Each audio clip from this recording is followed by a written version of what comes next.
ਵਾਹਿਗੁਰੂ ਸਾਹਿਬ ਜੀ। ਗੁਰੂ ਨਾਨਕ ਪਗ ਪੰਕਜ ਬੰਧਨ, ਪਗ ਪੰਕਜ ਬੰਧਨ। ਸਿਮਰੋ ਅੰਗਦ ਦੁਖ ਨਿਕੰਦਨ, ਅਮਰਦਾਸ ਹਿਰਦੈ ਨਿਤ ਧਿਆਉ, ਹਿਰਦੈ ਨਿਤ ਧਿਆਉ। ਸ੍ਰੀ ਗੁਰੂ ਰਾਮਦਾਸ ਗੁਣ ਗਾਓ, ਗੁਰੂ ਅਰਜਨ ਬਿਘਨਨ ਕੇ ਨਾਸ਼ਕ, ਵਿਘਨਨ ਕੇ ਨਾਸ਼ਕ। ਸ਼੍ਰੀ ਹਰਿ ਗੋਬਿੰਦ ਸ਼ੁਭ ਸੁਮਤਿ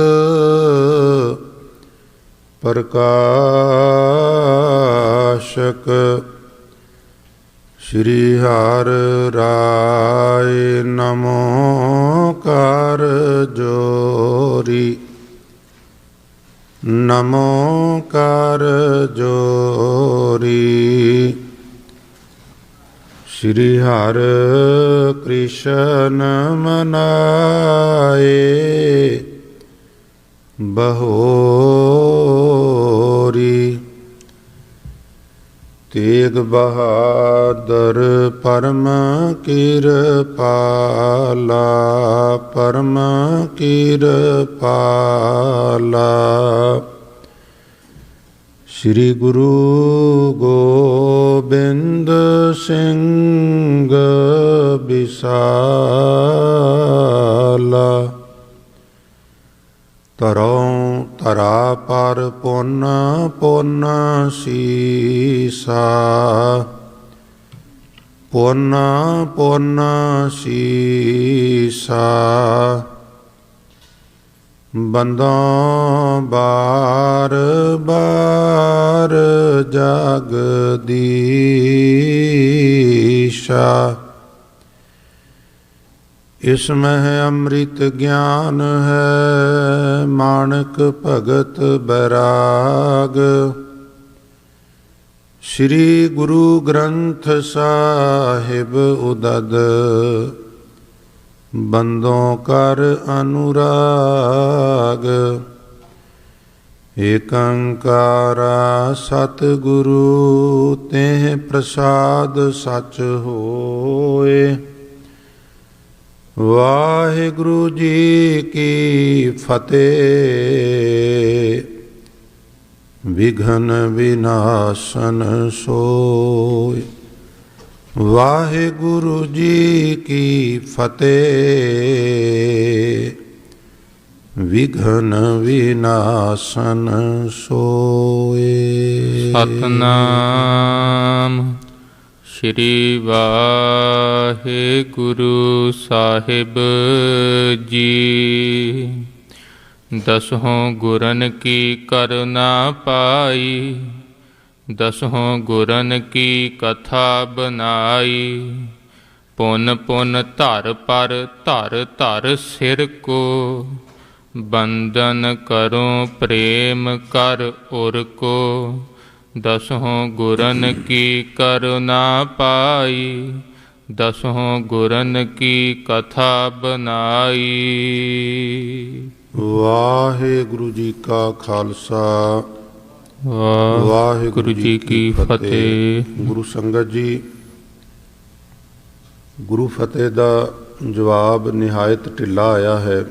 ਸਨਿਮਰ ਬੇਨਤੀ ਹੈ ਜੀ ਕਿ 2 ਵਾਰ ਵਾਹਿਗੁਰੂ ਰਸਨਾ ਤੋਂ ਉਚਾਰਨ ਹੁੰਦਾ ਹੈ, ਜੀਭ ਸੁੱਚੀ ਹੋ ਜਾਂਦੀ ਹੈ, ਦਰਗਾਹ ਵਿੱਚ ਹਾਜ਼ਰੀ ਲੱਗ ਜਾਂਦੀ ਹੈ।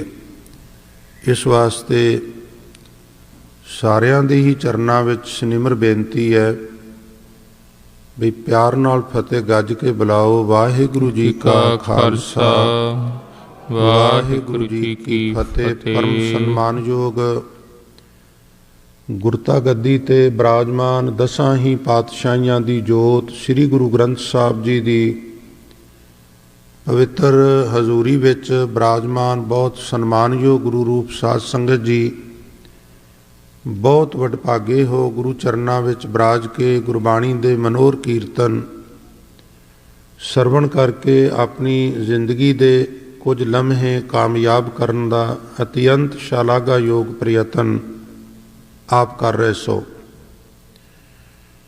ਸਤਿਗੁਰੂ ਆਪ ਸਾਰੀਆਂ ਸੰਗਤਾਂ ਦੀਆਂ ਹਾਜ਼ਰੀਆਂ, ਤਿਲ ਫੁੱਲ ਸੇਵਾਵਾਂ, ਭੇਟਾਵਾਂ ਆਪਣੇ ਦਰ ਪ੍ਰਵਾਨ ਕਰ ਸਭਨਾਂ ਦੀਆਂ ਮਹਾਰਾਜ ਸ਼ੁਭ ਮਨੋਭਾਵਨਾ ਪੂਰਨ ਕਰਨ। ਸੋ ਸੰਗਤ ਜੀ, ਗੁਰੂ ਇਤਿਹਾਸ ਜੋ 239 ਸਾਲ ਤੇ 6 ਮਹੀਨੇ 1469 ਤੋਂ ਸੰਗਤ ਜੀ ਫਿਰ 1708 ਵਿੱਚ ਕਲਗੀਧਰ ਪਾਤਸ਼ਾਹ ਸ੍ਰੀ ਗੁਰੂ ਗੋਬਿੰਦ ਸਿੰਘ ਮਹਾਰਾਜ ਜੀ ਜੋਤੀ ਜੋਤ ਸਮਾਉਂਦੇ ਨੇ। ਅਕਤੂਬਰ ਦੇ ਮਹੀਨੇ ਵਿੱਚ, ਲਿਹਾਜ਼ਾ ਇਹ ਸਾਰਾ ਪੀਰੀਅਡ ਜੇ ਕੈਲਕੂਲੇਟ ਕਰੀਏ ਤੇ ਵਿਦਵਾਨਾਂ ਮੁਤਾਬਕ 6 ਮਹੀਨੇ ਘੱਟ 240 ਸਾਲ ਦਾ ਇਹ ਸਮਾਂ ਬਣ ਜਾਂਦਾ ਹੈ। ਗਿਆਨੀ ਸੰਤੋਖ ਸਿੰਘ ਜੀ ਨੇ ਇਹ 240 ਸਾਲ 6 ਮਹੀਨੇ ਘੱਟ ਜੋ ਇਤਿਹਾਸ ਲਿਖਿਆ, ਇਸ ਤੋਂ ਇਲਾਵਾ ਫਿਰ ਸ੍ਰੀ ਗੁਰੂ ਗੋਬਿੰਦ ਸਿੰਘ ਮਹਾਰਾਜ ਜੀ ਦੇ ਜੋਤੀ ਜੋਤ ਸਮਾਨ ਤੋਂ ਲਗਭਗ 15 ਸਾਲ ਹੋਰ ਮਾਤਾ ਸੁੰਦਰ ਕੌਰ ਜੀ ਦੇ ਸਰੀਰ ਛੱਡਣ ਤੱਕ, ਪਾਲਕ ਅਜੀਤ ਸਿੰਘ ਦਾ ਕਤਲ, ਅਜੀਤ ਸਿੰਘ ਦੇ ਪੁੱਤਰ ਹਠੀ ਸਿੰਘ ਦਾ ਇਤਿਹਾਸ, ਤੋ ਇਹ ਅਟੇ ਸਟੇ 250 ਵਰਿਆਂ ਦੀ ਹਿਸਟੋਰੀ ਹੈ ਜਿਹੜੀ ਇਤਿਹਾਸਕਾਰ ਗਿਆਨੀ ਸੰਤੋਖ ਸਿੰਘ ਨੇ ਲਿਖੀ ਹੈ। ਗਿਆਨੀ ਸੰਤੋਖ ਸਿੰਘ ਨੂੰ ਲੈ ਕੇ ਕੌਮ ਵਿੱਚ ਕੁਝ ਗੱਲਾਂ ਨੂੰ ਲੈ ਕੇ ਕੰਟਰੋਵਰਸੀ ਵੀ ਹੈ, ਪਰ ਮੈਂ ਹੈਰਾਨ ਹੁੰਨਾ ਵੀ ਜਿਹੜਾ ਵਿਅਕਤੀ ਮੇਰੇ ਵਰਗਾ ਇੱਕ ਕਵਿਤ ਵੀ ਨਹੀਂ ਰਚ ਸਕਦਾ ਨਾ, ਉਹਨੂੰ ਕਹੀਏ ਵੀ ਇੱਕ ਛੋਟਾ ਜਿਹਾ ਕਵਿਤ ਦੀ ਰਚਨਾ ਕਰਕੇ ਵਿਖਾ ਦੇ, ਉਹ ਵੀ ਸਾਰੇ ਗੁਣ ਛੱਡ ਕੇ, ਸਾਰੀਆਂ ਚੰਗਿਆਈਆਂ ਛੱਡ ਕੇ ਕਿਸੇ ਨਿੱਕੀ ਜੀ ਮਿਸਟੇਕ ਨੂੰ ਲੈ ਕੇ ਤੇ ਉਹ ਗਿੱਲਾ ਪੀਣ ਪਾ ਕੇ ਬਹਿ ਜਾਂਦਾ। ਮੈਂ ਅੱਜ ਤੁਹਾਨੂੰ ਬੇਨਤੀ ਕਰਨੀ ਚਾਹੁੰਦਾ ਵੀ ਗਿਆਨੀ ਸੰਤੋਖ ਸਿੰਘ ਕੌਣ ਸੀ ਔਰ ਇਹ ਇਤਿਹਾਸ ਲਿਖਣ ਵਿੱਚ ਉਹਨਾਂ ਨੂੰ ਕੀ ਕੀ ਔਕੜਾਂ ਆਈਆਂ, ਇਹਦੇ ਵਿੱਚ ਯੋਗਦਾਨ ਕਿਹਦਾ।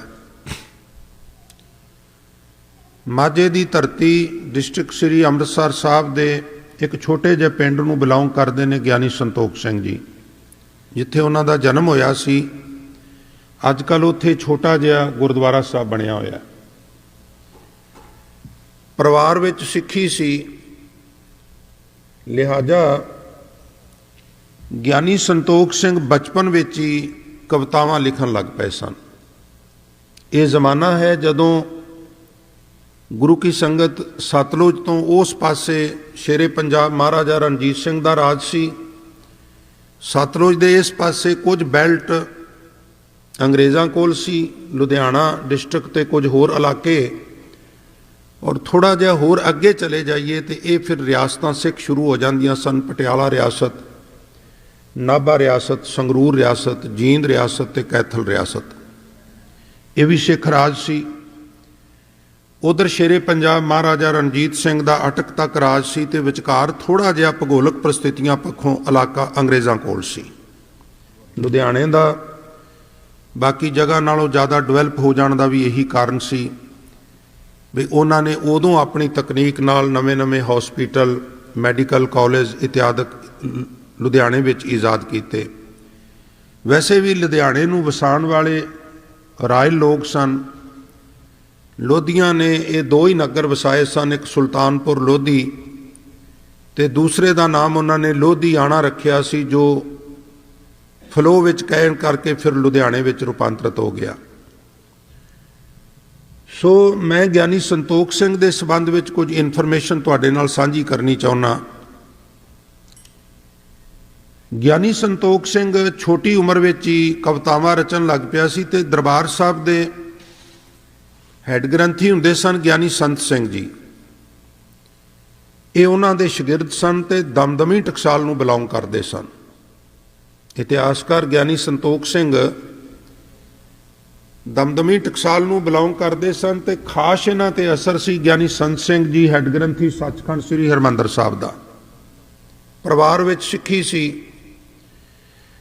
ਤੇ ਮਨੁੱਖ ਕੋਲ ਜਿਸ ਤਰ੍ਹਾਂ ਦਾ ਸਕਿੱਲ ਹੁੰਦਾ ਹੈ ਨਾ, ਕਸਬ ਹੁੰਦਾ ਹੈ, ਉਹ ਇਹ ਵੀ ਭਾਲ ਕਰਦਾ ਹੈ ਵੀ ਇਹ ਸਕਿੱਲ ਵਿਕਦਾ ਕਿੱਥੇ ਹੈ, ਇਹਦੀ ਕਦਰ ਕਿੱਥੇ ਹੈ। ਹੁਣ ਕਵੀ ਦਰਬਾਰ ਕਰਾਣੇ ਆਮ ਵਿਅਕਤੀ ਦੇ ਵੱਸ ਦੀ ਗੱਲ ਤੇ ਹੈ ਨਹੀਂ। ਰਿਆਸਤ ਪਟਿਆਲਾ ਦੇ ਜਿਹੜੇ ਮੁਖੀ ਸਨ ਉਦੋਂ, ਉਹ ਕਦੀ ਕਦੀ ਉੱਥੇ ਕਵੀ ਦਰਬਾਰ ਕਰਾਉਂਦੇ ਸਨ। ਛੋਟੀ ਜੀ ਉਮਰ, ਮੈਂ ਕਹਾਂਗਾ ਜੇ ਟੀਨੇਜਰ ਵੀ ਨਹੀਂ ਸਨ, ਤੇ ਸੰਤੋਖ ਸਿੰਘ ਪਟਿਆਲੇ ਪਹੁੰਚ ਗਿਆ। ਬੜਾ ਵੱਡਾ ਕਵੀ ਦਰਬਾਰ ਹੈ, ਬੜੇ ਬੜੇ ਤੁਰੰਤਰ ਕਵੀ ਜਿਨ੍ਹਾਂ ਦੇ ਨਾਂ ਬੋਲਦੇ ਨੇ, ਜਿਨ੍ਹਾਂ ਨੂੰ ਮਿੰਨਤਾਂ ਕਰ ਕਰਕੇ ਸੱਦਣਾ ਪੈਂਦਾ, ਮੋਟੀਆਂ ਰਕਮਾਂ ਦੇ ਕੇ। ਉਹ ਦਰਜਨਾਂ ਦੀ ਤਾਦਾਦ ਵਿੱਚ ਕਈ ਦਿਨਾਂ ਤੋਂ ਟਿਕੇ ਹੋਏ ਨੇ। ਭੋਜਨ ਪ੍ਰਸ਼ਾਦਾ ਚੱਲ ਰਿਹਾ ਹੈ, ਸਵੇਰ ਤੋਂ ਸ਼ਾਮ ਤੱਕ ਕਵੀ ਦਰਬਾਰ ਚੱਲਦਾ ਹੈ, ਅਗਲੇ ਦਿਨ ਫਿਰ ਚੱਲਦਾ ਹੈ, ਅਗਲੇ ਦਿਨ ਫਿਰ ਚੱਲਦਾ ਹੈ। ਇਨਾਮ ਵਿਰਾਮ ਦਿੱਤੇ ਜਾਂਦੇ ਨੇ। ਔਰ ਛੋਟਾ ਜਿਹਾ ਬੱਚਾ ਸਟੇਜ ਸੈਕਟਰੀ ਨੂੰ ਜਾ ਕੇ ਕਹਿੰਦਾ, ਜੀ ਮੈਂ ਮਾਝੇ ਤੋਂ ਆਇਆ, ਸੰਤੋਖ ਸਿੰਘ ਮੇਰਾ ਨਾਂ ਹੈ, ਮੈਂ ਵੀ ਕਵਿਤਾ ਪੜ੍ਹਨੀ ਹੈ। ਉਹਨੇ ਪਿੱਠ ਤੇ ਹੱਥ ਫੇਰ ਕੇ ਜੇਬ ਚੋਂ ਥੋੜੇ ਜਿਹੇ ਪੈਸੇ ਕੱਢ ਕੇ ਦਿੱਤੇ ਵੀ ਲੋੜਵੰਦ ਹੋਵੇਗਾ। ਆਖਣ ਲੱਗਾ, ਪੁੱਤਰ ਤੂੰ ਆ ਪੈਸੇ ਲੈ ਜਾ, ਇਹ ਬਹੁਤ ਵੱਡਾ ਕਵੀ ਦਰਬਾਰ ਹੈ, ਇੱਥੇ ਬੜੇ ਮੱਝੇ ਹੋਏ ਕਵੀ, ਕਹਿੰਦੇ ਕਵਾਉਂਦੇ ਤੁਰੰਤਰ ਕਵੀ ਜਿਹੜੇ ਨੇ ਕਵਿਤਾਵਾਂ ਪੜ੍ਹਦੇ ਨੇ, ਤੂੰ ਛੋਟਾ ਜਿਹਾ ਬੱਚਾ, ਇਹਨਾਂ ਦੇ ਮੁਕਾਬਲੇ ਤੇ ਤੂੰ ਕਵਿਤਾ ਕੀ ਪੜ੍ਹੇਗਾ? ਨਹੀਂ ਪੁੱਤਰ, ਤੈਨੂੰ ਮੈਂ ਟਾਈਮ ਨਹੀਂ ਦੇ ਸਕਦਾ, ਤੇਰੀਆਂ ਲੱਤਾਂ ਕੰਬ ਗਈਆਂ, ਤੇਰੀ ਜ਼ਬਾਨ ਲੜਖੜਾ ਗਈ ਤੇ ਮੈਨੂੰ ਮਹਾਰਾਜਾ ਸਾਹਿਬ ਨੂੰ ਜਵਾਬ ਦੇਣਾ ਔਖਾ ਹੋ ਜਾਏਗਾ। ਇਹ ਬਹੁਤ ਵੱਡਾ ਕਵੀ ਦਰਬਾਰ ਹੈ। ਇੱਥੇ ਨਾ ਸਿਰਫ ਮਹਾਰਾਜਾ ਪਟਿਆਲਾ ਬੈਠੇ ਹੋਏ ਨੇ, ਇੱਥੇ ਭਾਈ ਉਦੈ ਸਿੰਘ ਕੈਥਲ ਦੇ ਸਮਰਾਟ ਬੈਠੇ ਹੋਏ ਨੇ, ਜੀਂਦ ਦਾ ਰਾਜਾ ਬੈਠਾ ਹੋਇਆ ਹੈ, ਸੰਗਰੂਰ ਦਾ ਰਾਜਾ ਬੈਠਾ ਹੋਇਆ ਹੈ, ਨਾਭੇ ਰਿਆਸਤ ਦਾ ਮੁਖੀ ਬੈਠਾ ਹੋਇਆ ਹੈ, ਹੋਰ ਰਿਆਸਤਾਂ ਦੇ ਲੋਕ ਬੈਠੇ ਹੋਏ ਨੇ, ਅੰਗਰੇਜ਼ ਅਫਸਰ ਬੈਠੇ ਹੋਏ ਨੇ ਇੱਥੇ। ਇਹ ਕੋਈ ਛੋਟਾ ਕਵੀ ਦਰਬਾਰ ਨਹੀਂ ਹੈ, ਇਹ ਬੜਾ ਮਹਾਨ ਕਵੀ ਦਰਬਾਰ ਹੈ। ਤੋ ਬੇਟਾ ਤੁਸੀਂ ਮਾਈਂਡ ਨਾ ਕਰੋ, ਅਜੇ ਤਿਆਰੀ ਕਰੋ, ਦੱਬ ਕੇ ਕਵਿਤਾਵਾਂ ਲਿਖੋ, ਜਦੋਂ ਤੁਸੀਂ ਮੈਚਿਓਰ ਹੋਵੋ ਫਿਰ ਤੁਹਾਨੂੰ ਵੀ ਟਾਈਮ ਦੇਵਾਂਗੇ। ਛੋਟਾ ਜਿਹਾ ਬੱਚਾ ਸੰਤੋਖ ਸਿੰਘ ਜਿਹਦੇ ਪੈ ਗਿਆ ਵੀ ਨਹੀਂ, ਮੈਨੂੰ ਤੁਸੀਂ ਸਮਾਂ ਭਾਵੇਂ 5 ਮਿੰਟ ਦਾ ਹੀ ਦਿਓ, ਮੈਨੂੰ ਸਮਾਂ ਜ਼ਰੂਰ ਦਿਓ। ਔਰ ਗੁਰੂ ਕੀ ਸੰਗਤ, ਮੈਂ ਗੱਲ ਲੰਮੀ ਨਾ ਕਰਾਂ, ਮੁਕਤਸਰ ਅਰਜ ਕਰਾਂ। ਸੰਤੋਖ ਸਿੰਘ, ਗਿਆਨੀ ਸੰਤੋਖ ਸਿੰਘ ਜੋ ਬਾਅਦ ਵਿੱਚ ਪ੍ਰਚਲਿਤ ਹੋਇਆ, ਉਹ ਸਟੇਜ ਸੈਕਟਰੀ ਤੋਂ ਮਹਿਜ਼ 5 ਮਿੰਟ ਲੈਣ ਵਿੱਚ ਕਾਮਯਾਬ ਹੋ ਗਿਆ। ਜਿਸ ਵੇਲੇ ਕਾਮਯਾਬ ਹੋ ਗਿਆ ਤੇ ਸਟੇਜ ਸੈਕਟਰੀ ਨੇ ਪਹਿਲਾਂ 5 ਮਿੰਟ ਲਾਏ ਵੀ ਵੇਖੋ ਕਵੀ ਸੱਜਣੋਂ, ਆਡੀਅנס ਨੂੰ ਕਿਹਾ, ਸਰੋਤੇ ਜਨੋਂ, ਇੱਕ ਛੋਟਾ ਜਿਹਾ ਬੱਚਾ ਹੈ, ਉਹਨੇ ਕਵਿਤਾ ਪੜ੍ਹਨੀ ਹੈ ਤੇ ਮੈਂ ਹਾਲਾਂਕਿ ਉਹਨੂੰ ਸਮਾਂ ਨਹੀਂ ਸਾਂ ਦੇਣਾ ਚਾਹੁੰਦਾ, ਪਰ ਬੱਚਾ ਜਿਹਦੇ ਪੈ ਗਿਆ, ਸੋ ਬੱਚੇ ਦੇ ਹੌਸਲਾ ਅਫਜ਼ਾਈ ਲਈ ਜਿਵੇਂ ਦੀ ਵੀ ਉਹ ਕਵਿਤਾ ਪੜ੍ਹੇ ਆਪਾਂ ਉਹਦਾ ਹੌਸਲਾ ਅਫਜ਼ਾਈ ਕਰਨੀ ਹੈ। ਸੋ ਕਵੀ ਸੰਤੋਖ ਸਿੰਘ ਸਟੇਜ ਤੇ ਚੜ੍ਹ ਗਿਆ। ਗੁਰੂ ਕੀ ਸੰਗਤ ਇਤਿਹਾਸ ਕਹਿੰਦਾ ਹੈ, ਇਸ ਬੱਚੇ ਨੇ ਕਵਿਤਾ ਪੜ੍ਹਨੀ ਸ਼ੁਰੂ ਕੀਤੀ, ਜਿਹਦਾ ਟਾਈਮ 5 ਮਿੰਟ ਅਨਾਉਂਸ ਕੀਤਾ ਸੀ, ਉਹ 1 ਘੰਟਾ ਲਗਾਤਾਰ ਕਵਿਤਾਵਾਂ ਪੜ੍ਹਦਾ ਰਿਹਾ। ਔਰ ਚੰਗੇ ਚੰਗੇ ਕਹਿੰਦੇ ਕਵਾਂਦੇ ਕਵੀਆਂ ਦੀਆਂ ਅੱਖਾਂ ਤੇ ਮੂੰਹ ਟੱਡੇ ਰਹਿ ਗਏ। ਲਗਾਤਾਰ ਉਹਨੇ ਕਵਿਤਾ ਇਸ ਕਦਰ ਆਪਣੀ ਪੇਸ਼ ਕੀਤੀ ਵੀ ਜਿਵੇਂ ਹੀ ਉਹਨੇ 10 ਮਿੰਟ ਕਵਿਤਾ ਪੜ੍ਹ ਕੇ ਸਮਾਪਤੀ ਕਰਨੀ ਚਾਹੀ ਤੇ ਆਵਾਜ਼ ਆਈ ਵੀ ਅਜੇ ਹੋਰ ਕਰ। ਫਿਰ ਸਮਾਪਤੀ ਕਰਨ ਲੱਗਾ, ਅਜੇ ਹੋਰ ਕਰ। ਸਮਾਂ ਲੰਮਾ ਹੋ ਗਿਆ, ਕਵੀ ਦਰਬਾਰ ਸਮਾਪਤ ਹੋ ਗਿਆ। ਉਚੇਚੇ ਤੌਰ ਤੇ ਭੋਜਨ ਬਣੇ ਹੋਏ ਸਨ ਸਾਰੇ ਕਵੀਆਂ ਲਈ, ਸਾਰਿਆਂ ਨੇ ਛਕਿਆ, ਇਨਾਮ ਵਿਰਾਮ ਦੇਣੇ ਸਨ। ਜਿਸ ਵੇਲੇ ਮਹਾਰਾਜਾ ਪਟਿਆਲਾ ਤੇ ਰਾਜਾ ਕੈਥਲ, ਸੰਗਤ ਜੀ ਇਹ ਰਾਜਾ ਕੈਥਲ ਬਾਰੇ ਵੀ ਮੈਨੂੰ ਥੋੜਾ ਜਿਹਾ ਰੋਕ ਕੇ ਦੱਸਣਾ ਪਏਗਾ। ਇੱਕ ਸਿੱਖ ਹੋਏ ਨੇ ਭਾਈ ਭਗਤੂ। ਭਾਈ ਭਗਤੂ ਬੜੇ ਜੀਵਨ ਵਾਲੇ ਸਿੱਖ ਸਨ। ਉਹ ਜੱਦੀ ਪੁਸ਼ਤੀ ਸਮਰਾਟ ਨਹੀਂ ਸਨ, ਬਹੁਤ ਰਾਇਲ ਫੈਮਿਲੀ ਨੂੰ ਬਿਲੋਂਗ ਨਹੀਂ ਸਨ ਕਰਦੇ, ਪਰ ਘਰ ਵਿੱਚ ਸਿੱਖੀ ਸੀ। ਹੌਲੀ ਹੌਲੀ ਆਹਿਸਤਾ ਆਹਿਸਤਾ ਭਾਈ ਭਗਤੂ ਦੀ ਵੰਸ਼ ਵਿੱਚੋਂ ਹੀ ਭਾਈ ਉਦੈ ਸਿੰਘ ਕੈਥਲ ਦੇ ਸਮਰਾਟ ਬਣੇ। ਤੇ ਭਾਈ ਉਦੈ ਸਿੰਘ ਵੀ ਕਵੀ ਦਰਬਾਰ 'ਚ ਬੈਠੇ ਸਨ ਤੇ ਭੋਜਨ ਛਕਣ ਲੱਗਿਆਂ ਭਾਈ ਉਦੈ ਸਿੰਘ ਮਹਾਰਾਜਾ ਪਟਿਆਲਾ ਨੂੰ ਕਹਿਣ ਲੱਗੇ ਵੀ ਮਹਾਰਾਜਾ ਸਾਹਿਬ, ਜੇ ਮੈਂ ਤੁਹਾਡੇ ਕੋਲੋਂ ਕੁਝ ਮੰਗਾਂ ਤੇ ਦਿਓਗੇ, ਜਿੰਨੇ ਵੀ ਰਾਜੇ ਸਨ, ਭਾਵੇਂ ਰਣਜੀਤ ਸਿੰਘ ਸੀ ਪਟਿਆਲੇ ਵਾਲਾ ਸੀ, ਭਾਵੇਂ ਸੰਗਰੂਰ ਵਾਲਾ ਸੀ, ਭਾਵੇਂ ਜੀਂਦ ਵਾਲਾ ਸੀ, ਉਹ ਭਾਈ ਉਦੈ ਸਿੰਘ ਦਾ ਬੜਾ ਮਾਣ ਕਰਦੇ ਸਨ। ਵਜ੍ਹਾ ਇਹ ਭਾਈ ਭਗਤੂ ਦਾ ਵੰਸ਼ਜ ਹੈ, ਇਹਨਾਂ ਦੇ ਘਰ ਸਿੱਖੀ ਬੜੀ ਹੈ। ਤੇ ਮਹਾਰਾਜਾ ਪਟਿਆਲਾ ਕਹਿਣ ਲੱਗਾ ਵੀ ਕਦੀ ਤੁਹਾਨੂੰ ਪਹਿਲਾਂ ਮਨਾ ਕੀਤਾ ਹੈ, ਕਿੱਦਾਂ ਹੋ ਸਕਦਾ ਵੀ ਤੁਸੀਂ ਕੁਝ ਕਹੋ ਤੇ ਅਸੀਂ ਮਨਾ ਕਰ ਦਈਏ। ਕਹਿਣ ਲੱਗੇ ਸੋਚ ਲਓ ਚੰਗੀ ਤਰ੍ਹਾਂ, ਮੈਂ ਮੰਗਣਾ ਉਹ ਕੁਝ ਹੈ ਸ਼ਾਇਦ ਤੁਸੀਂ ਦੇਣ ਤੋਂ ਇਨਕਾਰ ਕਰ ਦਿਓ, ਕਿਉਂਕਿ ਪ੍ਰਭਾਵਿਤ ਸਾਰੇ ਹੀ ਸੰਤੋਖ ਸਿੰਘ ਤੋਂ ਹੋ ਗਏ ਸਨ।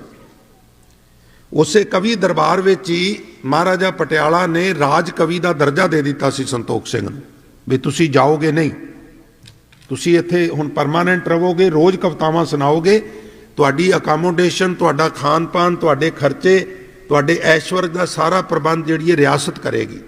ਅਨਾਉਂਸ ਹੋ ਗਿਆ ਸੀ। ਭਾਈ ਉਦੈ ਸਿੰਘ ਕਹਿਣ ਲੱਗੇ ਵੀ ਤੁਸੀਂ ਪੱਕੇ ਹੋ ਵੀ ਜੋ ਮੰਗਾਂਗਾ ਦਿਆਂਗੇ, ਤੇ ਪਟਿਆਲਾ ਰਾਜਾ ਕਹਿਣ ਲੱਗਾ ਜੀ ਮੈਂ ਪੱਕਾ ਵਾਂ, ਤੇ ਆਖਣ ਲੱਗੇ ਫਿਰ ਆ ਜਿਹੜਾ ਕਵੀ ਸੰਤੋਖ ਸਿੰਘ ਹੈ ਇਹ ਮੈਨੂੰ ਦੇ ਦਿਓ। ਹੁਣ ਗੱਲ ਹੋ ਚੁੱਕੀ ਸੀ, ਉਦੋਂ ਲੋਕੀ ਗੱਲ ਕਰਕੇ ਤੇ ਉਹਨੂੰ ਪੂਰੀ ਕਰਦੇ ਹੁੰਦੇ ਸਨ। ਹੁਣ ਤੇ ਰੱਬ ਹੀ ਰਾਖਾ ਹੈ ਨਾ, ਹੁਣ ਤੇ ਅਦਾਲਤਾਂ ਵਿੱਚ ਜਾ ਕੇ ਰਜਿਸਟਰੀਆਂ ਕਰਕੇ, ਕੰਪਿਊਟਰਾਈਜ਼ ਰਜਿਸਟਰੀਆਂ ਕਰਕੇ ਮੁੱਕਰ ਜਾਂਦੇ ਨੇ, ਕੇਸ ਕਰਦੇ ਨਹੀਂ ਜੀ ਉਹ ਹੋਰ ਕਿਸੇ ਦੀ ਫੋਟੋ ਮੈਂ ਕੀਤੀ ਹੋਈ ਨਹੀਂ ਗੀ। ਬੜਾ ਸਮਾਂ ਬਦਲ ਗਿਆ, ਸਮੀਕਰਨ ਬਦਲ ਗਏ। ਮੁਕਤਸਰ ਮੈਂ ਅਰਜ਼ ਕਰਾਂ ਵੀ ਭਾਈ ਉਦੈ ਸਿੰਘ ਸੰਤੋਖ ਸਿੰਘ ਕਵੀ ਨੂੰ ਨਾਲ ਲੈ ਕੇ ਕੈਥਲ ਚਲੇ ਗਏ ਤੇ ਆਖਣ ਲੱਗੇ ਵੀ ਪੁੱਤਰਾ ਗੱਲ ਇਹ ਆ ਵੀ ਗੁਰੂ ਨਾਨਕ ਨੇ ਧਨ ਮੈਨੂੰ ਬੜਾ ਦਿੱਤਾ ਹੈ, ਰਾਜ ਮੈਨੂੰ ਬੜਾ ਦਿੱਤਾ ਹੈ, ਤੇ ਲਿਆਕਤ ਤੇਰੇ ਕੋਲ ਹੈ, ਵਿਦਵਤਾ ਤੇਰੇ ਕੋਲ ਹੈ। ਇੰਜ ਕਰ ਵੀ ਗੁਰੂ ਦਾ ਇਤਿਹਾਸ ਲਿਖ, ਮੁੱਢੋਂ ਸੁੱਢੋਂ ਗੁਰੂ ਨਾਨਕ ਸਾਹਿਬ ਤੋਂ ਲੈ ਕੇ ਗੁਰੂ ਗੋਬਿੰਦ ਸਿੰਘ ਜੀ ਦੇ ਜੋਤੀ ਜੋਤ ਸਮਾਨ ਤੱਕ ਸਾਰਾ ਇਤਿਹਾਸ ਲਿਖ, ਔਰ ਉਹਦੇ ਵਾਸਤੇ ਜੋ ਜੋ ਤੇਰੀ ਰਿਕੁਆਇਰਮੈਂਟ ਹੈ ਮੈਨੂੰ ਦੱਸੋ, ਮੈਂ ਪੂਰੀ ਕਰਾਂਗਾ। 4 ਰਾਈਟਰ ਹਰ ਵਕਤ ਕਵੀ ਸੰਤੋਖ ਸਿੰਘ ਦੇ ਨਾਲ ਰਹਿੰਦੇ ਸਨ। ਜਦੋਂ ਕਵਿਤਾ ਉਤਰਦੀ ਸੀ, ਇੱਕ ਬਾਗ ਦਿੱਤਾ ਹੋਇਆ ਸੀ, ਉਹ ਹੁਣ ਵੀ ਹੈ। ਗਿਆਨੀ ਜੀ ਦੀ ਸੰਤੋਖ ਸਿੰਘ ਦੀ ਰਿਹਾਇਸ਼ ਮੈਂ ਹੁਣ ਵੀ ਕੈਥਲ ਕਈ ਵਾਰਾਂ ਜਾ ਕੇ ਵੇਖੀ ਹੈ, ਖੰਡਰ ਬਣਿਆ ਹੋਇਆ। ਇੱਕ ਬਾਗ ਸੀ ਜਿੱਥੇ ਕਵੀ ਜੀ ਟਹਿਲਦੇ ਹੁੰਦੇ ਸਨ ਤੇ 4 ਰਾਈਟਰ ਨਾਲ ਨਾਲ ਤੁਰਦੇ ਹੁੰਦੇ ਸਨ। ਤੁਸੀਂ ਕਹੋਗੇ ਉਹ ਚੌਂ ਦੀ ਕੀ ਲੋੜ ਸੀ ਤੇ 4 ਨਾਲ ਕਿਉਂ ਤੁਰਦੇ ਸਨ? ਕਿਉਂਕਿ ਜਦੋਂ ਕਵਿਤਾ ਆਉਂਦੀ ਸੀ ਤੇ ਉਹਨਾਂ ਚੌਹਾਂ ਨੂੰ ਹੁਕਮ ਸੀ ਵੀ ਤੁਸੀਂ ਲਿਖਣੀ, ਇੱਕ ਕੋਲੋਂ ਕੋਈ ਪੰਕਤੀ ਰਹਿ ਜਾ ਦੂਜਾ ਲਿਖ ਲਿਆ, ਦੂਜੇ ਕੋਲੋਂ ਸੈਂਟੈਂਸ, ਬਾਅਦ ਵਿੱਚ ਚੌਹਾਂ ਨੂੰ ਮੈਚ ਕਰ ਲਿਆ ਜਾਂਦਾ ਸੀ। ਕਿਉਂਕਿ ਕਵਿਤਾ ਜਦੋਂ ਉਤਰਦੀ ਹੈ ਬਾਅਦ ਵਿੱਚ ਕੋਸ਼ਿਸ਼ ਕੀਤਿਆਂ ਵੀ ਕਈ ਵਾਰ ਨਹੀਂ ਉਤਰਦੀ। ਸੋ ਫੋਨ ਜਦੋਂ ਅੰਦਰ ਆਉਂਦੇ ਹੋ ਜ਼ਰੂਰ ਬੰਦ ਕਰ ਲਿਆ ਕਰੋ। ਇੱਕ ਵਾਰੀ ਸਾਰੇ ਪਿਆਰ ਨਾਲ ਆਖੋ ਸਤਨਾਮ ਸ੍ਰੀ, ਤੇ ਜੇ ਬਹੁਤ ਜ਼ਿਆਦਾ ਜ਼ਰੂਰੀ ਹੈ ਤੇ ਕਮ ਸੇ ਕਮ ਸਾਇਲੈਂਟ ਤੇ ਲਗਾ ਲਿਆ ਕਰੋ, ਕਿਉਂਕਿ ਚੰਚਲ ਜੀਆਂ ਸੁਰਾਂ ਸਾਰਿਆਂ ਦਾ ਧਿਆਨ ਆਪਣੇ ਵੱਲ ਖਿੱਚਦੀਆਂ ਨੇ।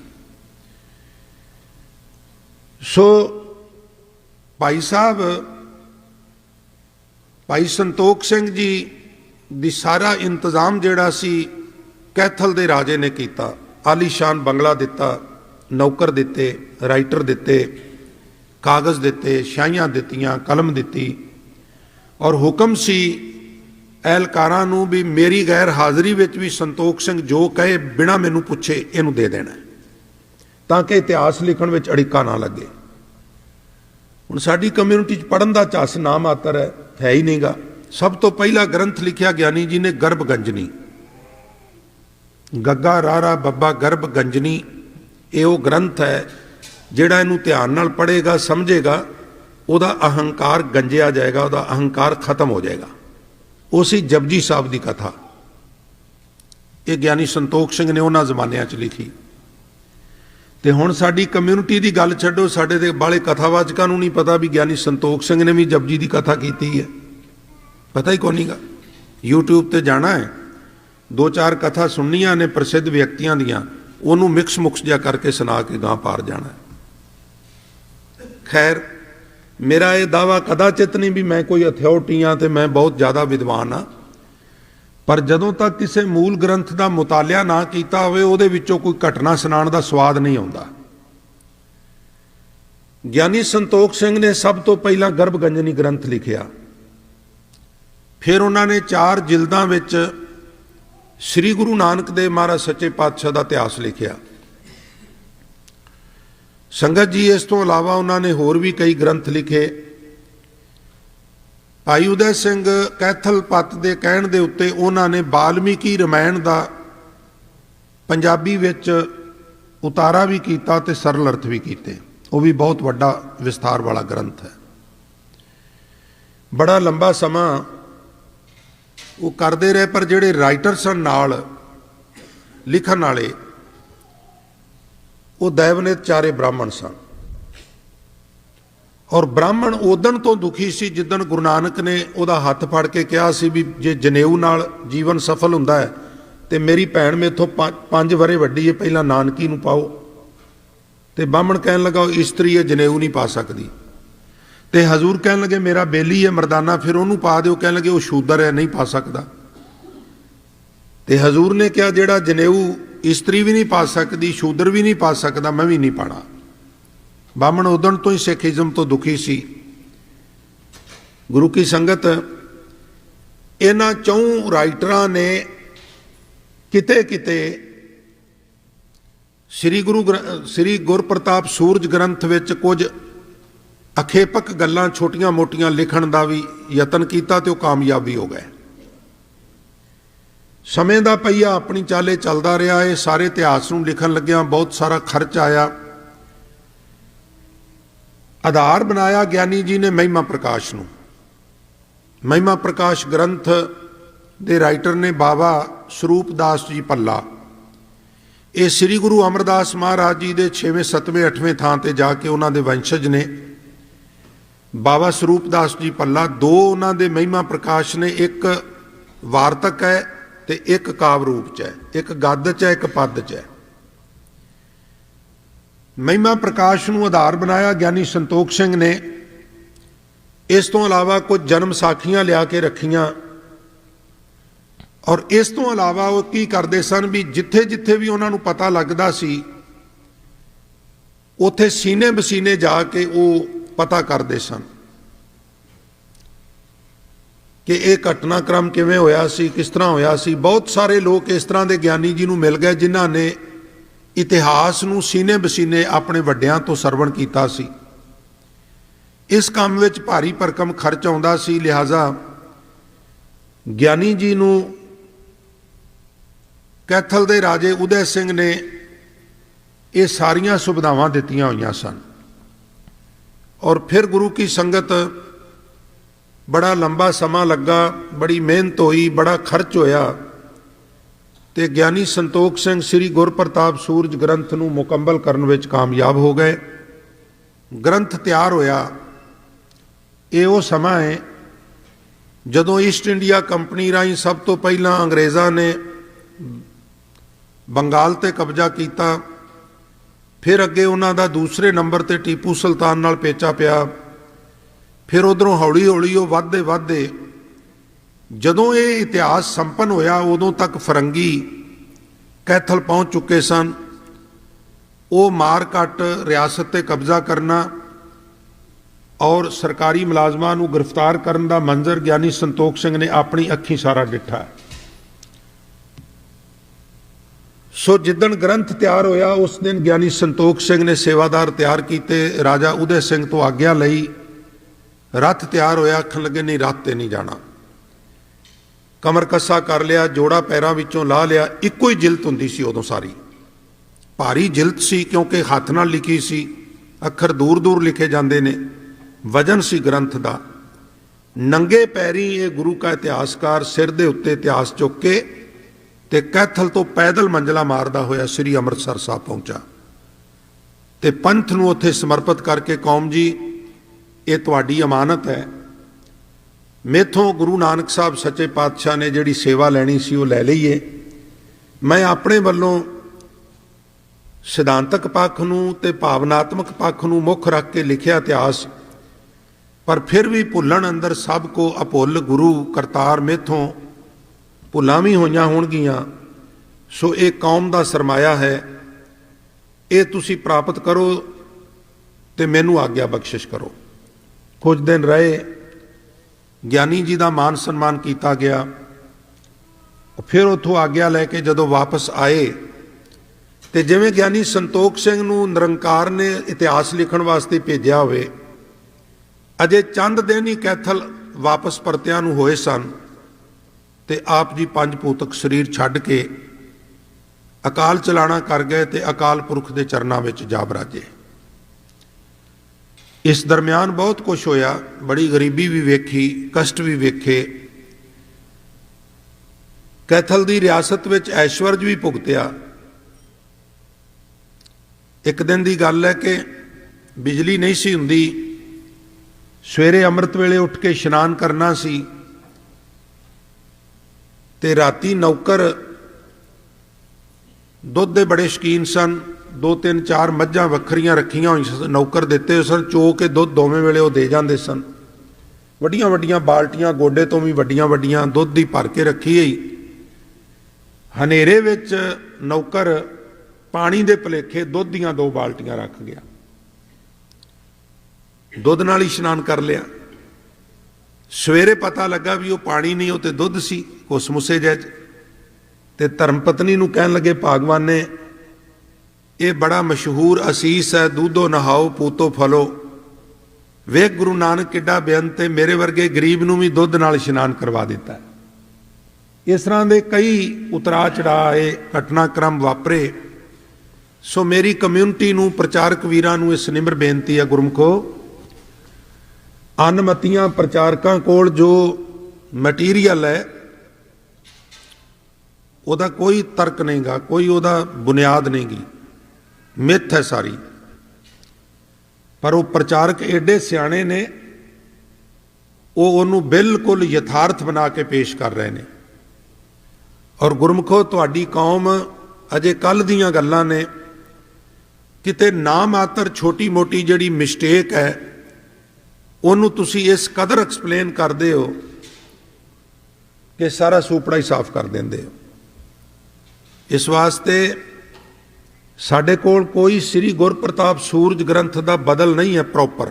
ਭਾਵੇਂ ਸਰਦਾਰ ਰਤਨ ਸਿੰਘ ਭੰਗੂ ਸਮਰਾਲੇ ਵਾਲਿਆਂ ਨੇ ਪੰਥ ਪ੍ਰਕਾਸ਼ ਲਿਖਿਆ, ਬੜਾ ਸੰਖੇਪ ਹੈ, ਇੱਕ ਬੁੱਕ ਟਾਈਪ ਹੀ ਹੈ।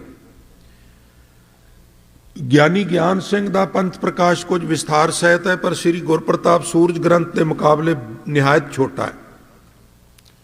ਇਹਨੇ ਵਿਸਥਾਰ ਸਹਿਤ ਜੋ ਇਤਿਹਾਸ ਲਿਖਿਆ ਗਿਆਨੀ ਸੰਤੋਖ ਸਿੰਘ ਨੇ, ਇਹਦਾ ਕੋਈ ਬਦਲ ਨਹੀਂਗਾ ਸਾਡੀ ਕੌਮ ਕੋਲ। ਇਸ ਵਾਸਤੇ ਵੀਰੋ, ਵੀ ਅਸੀਂ ਪੂਰੇ ਹੋਸ਼ੋ ਹਵਾਸ਼ ਨਾਲ ਬਾਕੀ ਕੌਮਾਂ ਦੇ ਨਾਲ ਆਪਣੀ ਤੁਲਨਾ ਕਰਕੇ ਤੇ ਜਿਹੜੀ ਇਤਿਹਾਸ ਦੀ ਕਥਾ ਹੈ ਇਹਨੂੰ ਆਪਣੀ ਲਿਆਕਤ ਨਾਲ ਗੁਰੂ ਕੀਆਂ ਸੰਗਤਾਂ ਵਿੱਚ ਐਕਸਪਲੇਨ ਕਰੀਏ। ਸੋ ਅਸੀਂ ਇਹਦੇ ਵਿੱਚ ਗੁਰੂ ਦੀ ਖੁਸ਼ੀ ਪ੍ਰਾਪਤ ਕਰਾਂਗੇ। ਬਹੁਤ ਵੱਡੀ ਮਿਹਨਤ ਹੈ, ਬਹੁਤ ਵੱਡੀ ਮੁਸ਼ੱਕਤ ਹੈ। ਹੁਣ ਗਿਆਨੀ ਸੰਤੋਖ ਸਿੰਘ ਸਾਰੇ ਗ੍ਰੰਥ ਦੀ ਸਮਾਪਤੀ ਕਰਕੇ ਤੇ ਕੁਝ ਆਪਣੇ ਵੱਲੋਂ ਬੇਨਤੀਆਂ ਜਿਹੜੀਆਂ ਨੇ ਕਰਨ ਲੱਗੇ ਨੇ। ਇਸ ਤੋਂ ਪਹਿਲਾਂ ਉਹ ਚੰਦ ਬੇਨਤੀਆਂ ਮੈਂ ਤੁਹਾਡੀ ਨਜ਼ਰ ਕਰਾਂ। ਆਓ ਇੱਕ ਵਾਰ ਸਾਰੀ ਸੰਗਤ ਮਨ ਦੀ ਇਕਾਗਰਤਾ ਤੇ ਰਸਨਾ ਦੀ ਪਵਿੱਤਰਤਾ ਲਈ ਗੁਰੂ ਮੰਤਰ ਦਾ ਉਚਾਰਨ ਕਰੀਏ। ਕੋਈ ਇੱਕ ਰਸਨਾ ਵੀ ਵਾਂਝੀ ਨਾ ਰਵੇ। ਪਿਆਰ ਨਾਲ ਸਾਰੇ ਇਕੱਠੇ ਹੋ ਕੇ ਕਰੋ ਉਚਾਰਨ ਤੇ ਆਖੋ ਜੀ ਸਤਨਾਮ ਸ੍ਰੀ ਵਾਹਿਗੁਰੂ ਜੀ। ਫਿਰ ਆਖੋ ਜੀ ਸਤਨਾਮ ਸ੍ਰੀ ਵਾਹਿਗੁਰੂ ਸਾਹਿਬ ਜੀ। ਚੌਪਈ ਦਸਹੁ ਗੁਰਨ ਕੀ ਕਰੁਣਾ ਪਾਈ। ਦਸਾਂ ਹੀ ਗੁਰੂ ਸਾਹਿਬਾਨ ਦੀ ਕਿਰਪਾ ਪਾ ਕੇ ਦਸਹੁ ਗੁਰਨ ਕੀ ਕਥਾ ਬਣਾਈ। ਦਸਾਂ ਹੀ ਗੁਰੂ ਸਾਹਿਬਾਨ ਦੀ ਮੈਂ ਕਥਾ ਬਣਾਈ ਹੈ, ਇਤਿਹਾਸ ਲਿਖਿਆ ਹੈ। ਪੁਨ ਪੁਨ ਧਰ ਪਰ ਧਰ ਧਰ ਸਿਰ ਕੋ। ਮੈਂ ਪਰਤ ਪਰਤ ਕੇ ਆਪਣਾ ਸਿਰ ਧਰਤੀ ਦੇ ਉੱਤੇ ਰੱਖ ਕੇ ਬੰਦਨ ਕਰੋ ਪ੍ਰੇਮ ਕਰ ਉਰ ਕੋ। ਮੈਂ ਹਿਰਦੇ ਵਿੱਚ ਪ੍ਰੇਮ ਧਾਰਨ ਕਰਕੇ 10 ਗੁਰੂ ਸਾਹਿਬਾਨ ਨੂੰ ਨਮਸਕਾਰ ਬੰਦਨਾ ਕਰਦਾ ਹਾਂ। ਪੁਰ ਬਾਰਦ ਉਤਰਾਦਤ ਦੋਏ। ਇਹ ਜਿਹੜਾ ਇਤਿਹਾਸ ਲਿਖਿਆ ਹੈ ਮੂਲ ਰੂਪ ਵਿੱਚ ਇਹਨੂੰ 2 ਹਿੱਸਿਆਂ ਵਿੱਚ ਮੈਂ ਵੰਡਿਆ ਹੈ। ਇੱਕ ਪੂਰਬਾਰਦ ਤੇ ਦੂਸਰਾ ਦੂਸਰਾ ਜਿਹੜਾ ਹੈ ਸੰਗਤ ਜੀ ਉਤਰਾਰਧ। ਕਥਾ ਬਨੀ ਗੁਰ ਨਾਨਕ ਸੋਏ। ਸੋ ਇਹ ਪੂਰਬਾਰਧ ਤੇ ਉਤਰਾਰਧ ਜਿਹੜਾ ਹੈ ਨਾਨਕ ਪ੍ਰਕਾਸ਼ ਗ੍ਰੰਥ ਸ੍ਰੀ ਗੁਰੂ ਨਾਨਕ ਦੇਵ ਜੀ ਦਾ ਇਤਿਹਾਸ ਹੈ। ਬਰਨੀ ਦੁਆਦਿਸ ਰਾਸ ਅਗਾਰੀ। ਸੋ ਅੱਗੇ ਫਿਰ 12 ਰਾਸਾਂ ਵਿੱਚ ਮੈਂ ਇਤਿਹਾਸ ਲਿਖਿਆ ਸੰਗਤ ਜੀ। ਇਹ ਆਕਾਸ਼ ਵਿੱਚ 12 ਰਾਸਾਂ ਮੰਨੀਆਂ ਜਾਂਦੀਆਂ ਨੇ। ਸੋ ਸੂਰਜ ਜਦੋਂ ਇੱਕ ਰਾਸ ਤੋਂ ਦੂਜੀ ਰਾਸ ਵਿੱਚ ਪ੍ਰਵੇਸ਼ ਕਰਦਾ ਹੈ ਤੇ ਉਦੋਂ ਨਵੇਂ ਮਹੀਨੇ ਦੀ ਆਰੰਭਤਾ ਹੁੰਦੀ ਹੈ। ਇਸ ਨੂੰ ਸੰਕ੍ਰਾਂਤੀ ਕਹਿੰਦੇ ਹਨ, ਜਿਹਨੂੰ ਅਸੀਂ ਆਪਣੀ ਬੋਲੀ ਸੰਗਰਾਂਦ ਕਹਿੰਦੇ ਹਾਂ। ਤੋ ਕ੍ਰਾਂਤੀ ਦੇ ਅਰਥ ਹੁੰਦੇ ਹਨ ਚੇਂਜਿੰਗ, ਬਦਲਾਅ।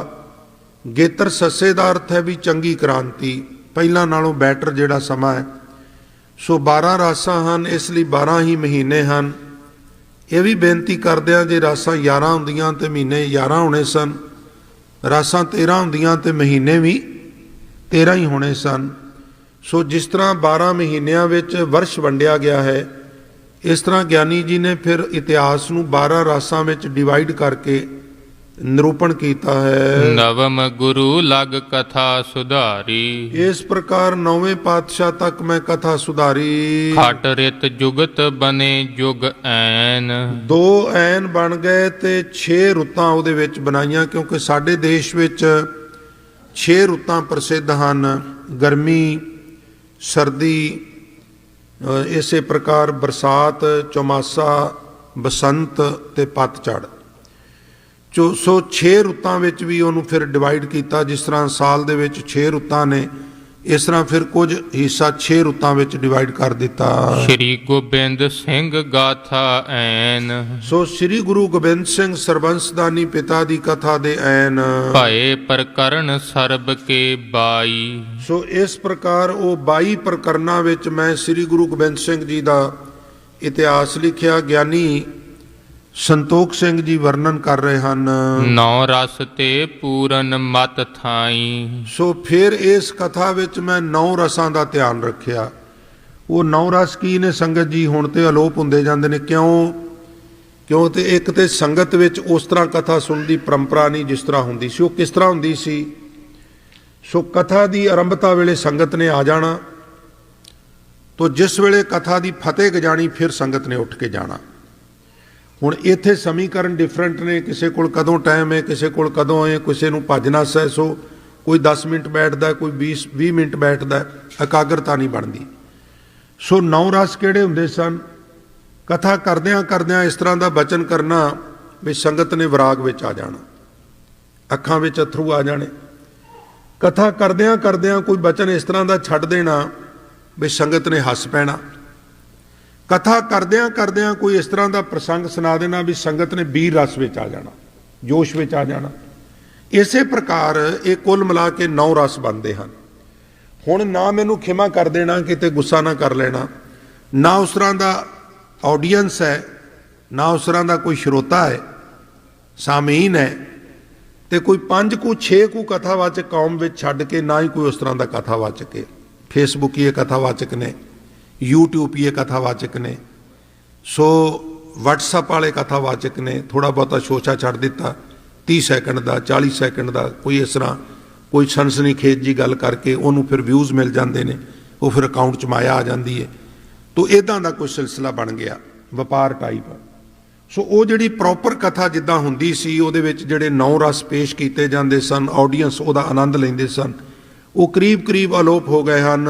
ਸ਼੍ਰੀ ਗੁਰ ਕੀ ਗਾਥਾ ਸ਼ੁਭ ਗੰਗਾ। ਇਸ ਪ੍ਰਕਾਰ ਜਿਹੜੀ ਸ੍ਰੀ ਗੁਰੂ ਸਾਹਿਬਾਨ ਜੀ ਦੀ ਗਾਥਾ ਹੈ, ਗੁਰੂ ਕੀ ਸੰਗਤ ਜੀ, ਇਹ ਜੋ ਕਥਾ ਹੈ ਇਤਿਹਾਸ ਰੂਪ ਵਿੱਚ, ਇਹ ਮਾਨੋ ਗੰਗਾ ਹੈ। ਜਿਸ ਤਰ੍ਹਾਂ ਗੰਗਾ ਵਿੱਚ ਲੋਕੀ ਇਸ਼ਨਾਨ ਕਰਕੇ ਸਮਝਦੇ ਸਾ ਬਈ ਅਸੀਂ ਪਵਿੱਤਰ ਹੋ ਗਏ ਹਾਂ, ਇਸ ਤਰ੍ਹਾਂ ਜਿਹੜਾ ਜਗਿਆਸੂ ਗੁਰੂ ਕੇ ਇਤਿਹਾਸ ਦੀ ਕਥਾ ਨੂੰ ਪ੍ਰੇਮ ਨਾਲ ਕਰੇਗਾ, ਪ੍ਰੇਮ ਨਾਲ ਸੁਣੇਗਾ, ਉਸ ਦਾ ਅੰਤਸ਼ਕਰਨ ਜੋ ਹੈ ਸੋ ਉਹ ਪਵਿੱਤਰ ਹੋ ਜਾਏਗਾ। ਵੈਸੇ ਸਾਡੇ ਘਰ ਵਿੱਚ ਗੰਗਾ ਦੇ ਪਾਣੀ ਦੀ ਕੋਈ ਅਹਿਮੀਅਤ ਨਹੀਂ ਹੈ, ਕਿਉਂਕਿ ਗੁਰੂ ਗ੍ਰੰਥ ਸਾਹਿਬ ਦਾ ਬਚਨ ਹੈ, ਗੰਗਾ ਜਲ ਗੁਰ ਗੋਬਿੰਦ ਨਾਮ। ਸਾਡੇ ਵਾਸਤੇ ਵਾਹਿਗੁਰੂ ਦਾ ਨਾਮ ਹੀ ਗੰਗਾ ਜਲ ਹੈ। ਵੈਸੇ ਵੀ ਜੇ ਉਹ ਗੰਗਾ ਜਲ ਨੂੰ ਲੈਬੋਰਟਰੀ 'ਚ ਲੈ ਜਾਓ ਤੇ ਉਹ ਕਹਿੰਦੇ ਨੇ ਇਦੋਂ ਜ਼ਿਆਦਾ ਪਲੀਤ ਪਾਣੀ ਹੋਰ ਤੁਹਾਨੂੰ ਕਿਤੇ ਮਿਲੇਗਾ ਹੀ ਨਹੀਂ। ਕਾਰਖਾਨਿਆਂ ਦਾ ਵੇਸਟੇਜ, ਬਹੁਤ ਸਾਰੇ ਕੈਮੀਕਲ, ਚਮੜੇ ਦੀਆਂ ਫੈਕਟਰੀਆਂ ਵਿੱਚ ਚਮੜਾ ਸਾਫ਼ ਕਰ ਕਰਕੇ ਧੋ ਕੇ ਉਹ ਸਾਰਾ ਵੇਸਟੇਜ, ਨਗਰਾਂ ਦੇ ਸੀਵਰੇਜ, ਪਸ਼ੂਆਂ ਦੇ ਗੋਬਰ ਦਾ ਪਲੀਤ ਪਾਣੀ ਇਤਿਆਦਿ, ਗੰਗੋਤਰੀ ਤੋਂ ਲੈ ਕੇ ਕਲਕੱਤੇ ਤੱਕ, ਬੰਗਾਲ ਦੀ ਖਾੜੀ ਤੱਕ ਜਿੰਨਾ ਗੰਗਾ ਨੂੰ ਗੰਦਾ ਕੀਤਾ ਜਾ ਸਕਦਾ ਕੋਈ ਕਸਰ ਬਾਕੀ ਨਹੀਂ ਛੱਡਦਾ। ਲਿਹਾਜ਼ਾ ਉਹ ਅੱਜ ਦੀ ਤਰੀਕ ਵਿੱਚ ਐਕਸਪਰਟ ਕਹਿੰਦੇ ਨੇ ਵੀ ਉਹਦੇ ਨਾਲ ਕੋਈ ਬਿਮਾਰੀ ਤੇ ਲੱਗ ਸਕਦੀ ਹੈ ਪਰ ਕੋਈ ਬਿਮਾਰੀ ਹਟ ਨਹੀਂ ਸਕਦੀ।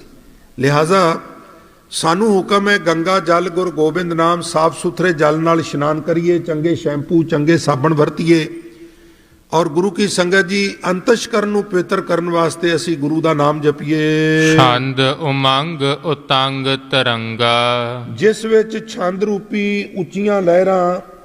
ਸੋ ਇਸ ਪ੍ਰਕਾਰ ਬਹੁਤ ਹੀ ਸੋਹਣਾ ਕਾਵ ਰੂਪ ਰਚਿਆ ਗਿਆ ਹੈ। ਕਰਾਮਾਤ ਵਰਣਨ ਜਹ ਕਹਾ, ਇਹਦੇ ਵਿੱਚ ਬਹੁਤ ਸਾਰੀਆਂ ਕਰਾਮਾਤਾਂ ਦਾ ਵੀ ਵਰਣਨ ਹੈ। ਗੁਰੂ ਕੀ ਸੰਗਤ ਜੀ, ਗੁਰੂ ਸਾਹਿਬਾਨ ਨੇ, ਭਗਤ ਸਾਹਿਬਾਨ ਨੇ ਕੋਈ ਕਰਾਮਾਤ ਨਹੀਂ ਵਿਖਾਈ ਪਰ ਕਰਾਮਾਤਾਂ ਹੋਈਆਂ।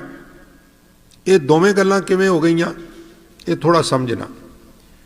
ਜਿਸ ਪ੍ਰਕਾਰ ਭਗਤ ਨਾਮਦੇਵ ਸਾਹਿਬ ਨੂੰ ਹਕੂਮਤ ਗ੍ਰਿਫਤਾਰ ਕਰ ਲੈਂਦੀ ਹੈ ਤੇ ਹਾਕਮ ਕਹਿੰਦਾ ਵੀ ਵੇਖ ਤੇਰੇ ਕੋਲ 2-3 ਰਸਤੇ ਨੇ, ਇੱਕ ਤੇ ਗਾਂ ਮਰੀ ਹੋਈ ਇਹਨੂੰ ਜ਼ਿੰਦਾ ਕਰ ਦੇ, ਦੂਸਰਾ ਤੂੰ ਇਸਲਾਮ ਧਾਰਨ ਕਰ ਲੈ, ਤੇ ਜੇ ਦੋਵੇਂ ਨਹੀਂ ਤੇ ਫਿਰ ਮੌਤ ਕਬੂਲ ਕਰ ਲੈ। ਜਦੋਂ ਗਾਂ ਜਿੰਦਾ ਕਰਨ ਵਾਸਤੇ ਭਗਤ ਨਾਮਦੇਵ ਸਾਹਿਬ ਨੂੰ ਹਾਕਮ ਕਹਿੰਦਾ ਹੈ ਤੇ ਭਗਤ ਨਾਮਦੇਵ ਸਾਹਿਬ ਇਹ ਨਹੀਂ ਕਹਿੰਦੇ ਵੀ ਮੈਂ ਤੇ ਬੜਾ ਪੁੱਜਿਆ ਹੋਇਆ ਭਗਤ ਆ, ਮੇਰੀ ਰੱਬ ਨਾਲ ਕਈ ਵਾਰਾਂ ਗੱਲ ਹੋਈ ਏ, ਤੂੰ ਕੁੰਦਰੇ ਮੈਂ ਜੀ ਨਾਮਾ ਹੋ ਜੀ ਆਲਾ ਤੇ ਨਿਵਾਰਨਾ, ਮੇਰੀ ਤੇ ਅਵਸਥਾ ਬੜੀ ਉੱਚੀ ਲੈ ਮੈਂ ਹੁਣੇ ਜਿੰਦਾ ਕਰ। ਉਹ ਕਰ ਸਕਦੇ ਸਨ, ਉਹ ਕਰ ਸਕਦੇ ਸਨ, ਪਰ ਉਹਨਾਂ ਨੇ ਬਚਨ ਕੀ ਕੀਤਾ? ਗੁਰੂ ਗ੍ਰੰਥ ਸਾਹਿਬ 'ਚ ਲਿਖਿਆ, ਕਹਿਣ ਲੱਗੇ ਰਾਜਨ ਮੇਰਾ ਕੀਆ ਕਛੂ ਨਾ ਹੋਏ, ਕਰੈ ਹੈ ਰਾਮ ਹੋਏ ਹੈ ਸੋਏ। ਮੇਰੇ ਕਰਨ ਨਾਲ ਕੁਛ ਨਹੀਂ ਹੁੰਦਾ, ਇਹ ਵਾਹਿਗੁਰੂ ਦੀ ਰਜ਼ਾ ਵਿੱਚ ਹੁੰਦਾ। ਸੋ 8 ਘੜੀਆਂ ਦਾ ਸਮਾਂ ਦਿੱਤਾ ਸੀ ਭਗਤ ਜੀ ਨੂੰ, 24 ਮਿੰਟ ਦੀ ਘੜੀ ਹੁੰਦੀ ਹੈ। ਜਦੋਂ 7 ਘੜੀਆਂ ਬਤੀਤ ਹੋ ਗਈਆਂ ਤੇ ਇੱਕ ਕਾਂਸਟੇਬਲ ਸਿਪਾਹੀ ਨੂੰ ਭੇਜਿਆ ਵੀ ਜਾਓ ਜਾ ਕੇ ਨਾਮਦੇਵ ਨੂੰ ਕਹੋ ਵੀ 7 ਘੜੀਆਂ ਬਤੀਤ ਹੋ ਗਈਆਂ ਨੇ, ਇੱਕ ਘੜੀ ਬਚੀ ਹੈ ਔਰ ਤੇਰੇ ਕੋਲ 2-3 ਬਦਲ ਨੇ, ਵੀ ਦੱਸ ਹੁਣ ਕੀ ਕਰਨਾ। ਤੇ ਸਿਪਾਹੀ ਕਹਿਣ ਲੱਗਾ ਨਾਮਦੇਵ ਜੀ ਹਾਕਮ ਨੇ ਭੇਜਿਆ, 7 ਘੜੀਆਂ ਲੰਘ ਗਈਆਂ ਨੇ, ਇੱਕ ਘੜੀ ਰਹਿ ਗਈ ਹੈ, ਦੱਸ ਹੁਣ ਕੀ ਕਰਨਾ। ਕਰਾਮਾਤਾਂ ਹੋਈਆਂ, ਭਗਤਾਂ ਨੇ ਨਹੀਂ ਵਿਖਾਈਆਂ, ਗੁਰੂਆਂ ਨੇ ਨਹੀਂ ਵਿਖਾਈਆਂ। ਉਹ ਕਿਵੇਂ ਹੋਈਆਂ? ਤੁਹਾਡੀ ਤਸੱਲੀ ਲਈ ਇੱਕ ਗਾਥਾ ਮੈਂ ਗੁਰੂ ਗ੍ਰੰਥ ਸਾਹਿਬ 'ਚੋਂ ਤੁਹਾਡੇ ਨਾਲ ਸ਼ੇਅਰ ਕਰ ਰਿਹਾ। ਸੁਲਤਾਨ ਪੁੱਛੇ ਸੁਨਬੇ ਨਾਮਾ, ਦੇਖੋ ਰਾਮ ਤੁਮਾਰੇ ਕਾਮਾ, ਨਾਮਾ ਸੁਲਤਾਨੇ ਬਾਂਦਲਾ, ਦੇਖੋ ਤੇਰਾ ਹਰ ਬੀਠਲਾ। ਤੋ ਇਹ ਬੜਾ ਲੰਬਾ ਸ਼ਬਦ ਹੈ, ਜੇ ਮੈਂ ਇਹਦਾ ਪਾਠ ਹੀ ਕਰਾਂ ਤੇ ਇਸ ਪੂਰੇ ਸ਼ਬਦ ਦਾ ਪਾਠ ਕਰਦਿਆਂ 5-7 ਮਿੰਟ ਲੱਗ ਜਾਣੇ, ਬੜੇ ਲੰਬੇ ਆਕਾਰ ਦਾ ਸ਼ਬਦ ਹੈ। ਤੋ ਭਗਤ ਨਾਮਦੇਵ ਸਾਹਿਬ ਕਹਿਣ ਲੱਗੇ 7 ਘੜੀ ਜਬ ਬੀਤੀ ਸੁਣੀ, ਕਹਿਣ ਲੱਗੇ ਅਜੂ ਨਾ ਆਏ ਤਰ ਭਵਨ ਧਨੀ, ਤਿੰਨਾਂ ਭਵਨਾਂ ਦਾ ਮਾਲਕ ਰੱਬ ਅਜੇ ਆਇਆ ਨਹੀਂ। ਕਹਿਣ ਲੱਗੇ ਕਿੱਥੇ ਆਇਆ? ਗਾਂ ਤੇ ਮਰੀ ਪਈ ਹੈ। ਉਸੇ ਵੇਲੇ ਪਾਖੰਤਨ ਬਾਜ ਬਜਾਏ ਲਾ, ਗਰੜ ਚੜੇ ਗੋਬਿੰਦ ਆਏ ਲਾ, ਕहें तो तरन अकोडी करो, कहें तो लेकर ऊपर तरो, कहें तो मोई गऊ देव जे आए। सब कोई देखे पतिया, 10 नामदेव की करा, धरती पुठी कर दें इन्हों समझ आ जाए, धरती की जगह बदल दें पुलाड़ विच, और जे तू कहें तो गां तक जिंदा कर दें, जो तुहानू ठीक लगता करो। और गुरु ग्रंथ साहब की बाणी कहती है, उठ के गां खड़ी हो गई, गऊ दुहाई बछरा मेल, बच्छा छड़ के गां चोई गई बकायदा। दूध है दूध जब मटकी भरी, वो मटकी भर के ते सुल्तान के सामने रखी, खून पानी बन गया, डर गया, इनू मैं इन्ना कष्ट दिता है, ये इन्नियां ताकतां ने कि मेरा नुकसान ना कर दे। ते हथ बन के नामदेव के सामने खड़ा होकर कहन लगा, बख्शी हिंदू मैं तेरी गाय, जिवें गां ते तरस करदे हो ना, इस तरह मैनू अपनी गां समझ के माफ़ कर दें, कोई बचन ना मेरे बारे छड्ड दें। नामदेव साहब महाराज कहन लगे, कोई बचन नहीं छड्डदे, पर एक वादा कर कि तेरे सारे काजी रिश्वतां लैके फैसले करते हैं, करप्शन बहुत है, जुल्म बहुत है, अज तो ढंग नाल चलना शुरू कर दे। लिखिया गुरु ग्रंथ साहब। नामदेव साहब महाराज कहन लगे, ਸਾਚ ਸੀਲ ਚਾਲੋ ਸੁਲਤਾਨ। ਸੁਲਤਾਨ ਚੰਗੇ ਸੁਭਾਅ ਦਾ ਧਾਰਨੀ ਬਣ ਕੇ ਇਮਾਨਦਾਰੀ ਨਾਲ ਪਬਲਿਕ ਦੀ ਰੱਖਿਆ ਕਰ, ਜ਼ੁਲਮ ਨਾ ਕਰ ਗੈਰ ਮੁਸਲਮਾਨਾਂ ਦੇ ਉੱਤੇ, ਕਿਸੇ ਤੇ ਵੀ ਨਾ ਕਰ। ਸੋ ਜਿੰਨਾ ਕੁ ਮੈਂ ਹੁਣ ਤੱਕ ਗੁਰਬਾਣੀ ਨੂੰ ਸਮਝਿਆ, ਕਰਾਮਾਤਾਂ ਗੁਜ਼ਰੀਆਂ ਨੇ, ਹੋਈਆਂ ਨੇ, ਪਰ ਗੁਰੂ ਸਾਹਿਬਾਨ ਨੇ ਆਪਣੀ ਰਸਨਾ ਤੋਂ ਬਚਨ ਨਹੀਂ ਕੀਤਾ। ਹਰ ਜੁਗ ਜੁਗ ਭਗਤ ਉਪਾਇਆ, ਪੈਜ ਰੱਖਦਾ ਆਇਆ RAM ਰਾਜੇ, ਹਰ ਨਾਖਸ਼ ਦੁਸ਼ਟ ਹਰ ਮਾਰਿਆ, ਪ੍ਰਹਿਲਾਦ ਤਰਾਇਆ। ਜਦੋਂ ਜਦੋਂ ਮੁਸੀਬਤ ਪਈ, ਰੱਬ ਨੂੰ ਲੱਗਾ ਵੀ ਮੇਰੇ ਭਗਤ ਦੀ ਪਿੱਠ ਲੱਗਣ ਲੱਗੀ ਏ, ਉਹਨੇ ਪਿੱਠ ਨਹੀਂ ਲੱਗਣ ਦਿੱਤੀ।